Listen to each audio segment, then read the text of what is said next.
je ne vais pas dire tout d'abord au présentiel, parce qu'il y a des personnes qui sont là comme vous, qui sont présentes dans cet amphi de l'Université Mohamed VI des sciences de la santé.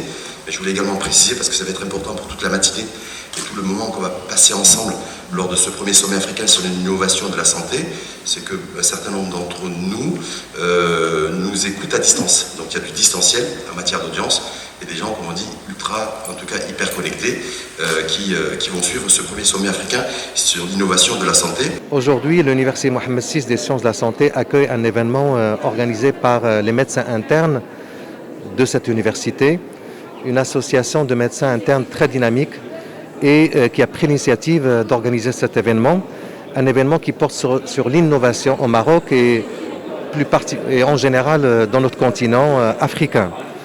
Dans cet événement, l'université et l'association des internes accueillent des intervenants de haut niveau, des intervenants nationaux, des intervenants internationaux. L'objectif, c'est débattre sur les questions liées à l'innovation dans le domaine de la santé. Comme vous le savez, et dans le contexte de la crise pandémique, nous avons tous vu, et comme vous le savez, nous avons tous vu l'importance de l'innovation pour simplement trouver des solutions pour les problématiques de santé. Et l'université a pour valeur principale l'innovation dans le domaine de la santé. Et cet événement organisé par les médecins internes va dans la stratégie de l'université avec une attention particulière à notre continent africain. Bien sûr, l'objectif n'est pas simplement de débattre, n'est pas simplement d'écouter les experts. L'objectif, c'est d'aboutir à des projets concrets, à la construction de réseaux qui peuvent développer des projets à forte valeur ajoutée pour notre pays dans le domaine de l'innovation en santé.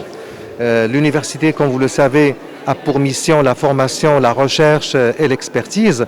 Et dans ces programmes, l'université donne une importance particulière à l'innovation pour ses étudiants, parce que nous croyons que c'est l'innovation qui permettra à notre pays de monter ou de construire des projets et qui peuvent apporter de la valeur ajoutée pour ce pays, pour notre pays. Nous avons vu le nouveau modèle de développement présenté devant Sa Majesté et combien il était important dans ce modèle de développer l'enseignement supérieur et la recherche et développement au service du pays. C'est un thème aujourd'hui donc, que je félicite, je remercie l'université et nos internes d'avoir choisi ce thème, donc, puisque c'est une chose qui me tient à cœur, comme je suis président fondateur de l'Association marocaine de médecine régénérative et chef département de médecine régénérative et d'urologie. Nous avons fait déjà le premier en Afrique, nous avons fait des patients dans le cadre de recherche et des résultats très, très importants en matière de dysfonction érectile et de diabète. Et j'ouvre cette parenthèse-là, c'est que la médecine régénérative, c'est une médecine du futur. Parce que la médecine moderne que nous avons actuellement, c'est une médecine qui traite, mais nous avons des effets secondaires. Quand on traite un médicament, il y a des effets secondaires. Quand on opère quelqu'un, on crée des lésions. Donc, mais la médecine régénérative, c'est une médecine du futur qui permet, avec tes propres cellules, de traiter des maladies qu'on n'arrive pas à traiter actuellement, sans effets secondaires et avec des très bons résultats. Par exemple, il y a des recherches qui sont faites actuellement avec des amis aux États-Unis qui sont déjà validées. On peut même faire une vessie à travers des cellules souches. Et donc ça a été fait, remplacé, ça attend dans des bons reculs. Et d'où nous passons actuellement de l'injection qu'on fait actuellement chez nous, avec des bons résultats. On passera dans l'avenir à la culture des cellules souches, qui est une très bonne chose pour le Maroc, à l'instar de la Corée et certains pays, aussi les États-Unis, pas tous, mais certains, notamment avec mon ami Anthony Atala qui est à la Corée du Nord. Je suis très fier d'avoir co-organisé avec mes amis, mes camarades, mes confrères médecins internes de l'université le premier sommet africain sur l'innovation en santé.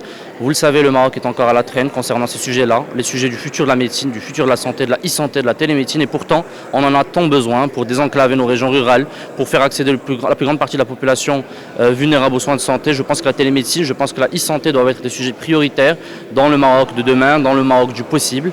Et le système de santé doit devenir une priorité de nos politiques publiques depuis la pandémie. La pandémie l'a démontré. Et aujourd'hui, c'est en organisant ce genre d'événement qu'on va faire introduire dans l'opinion publique les sujets de santé.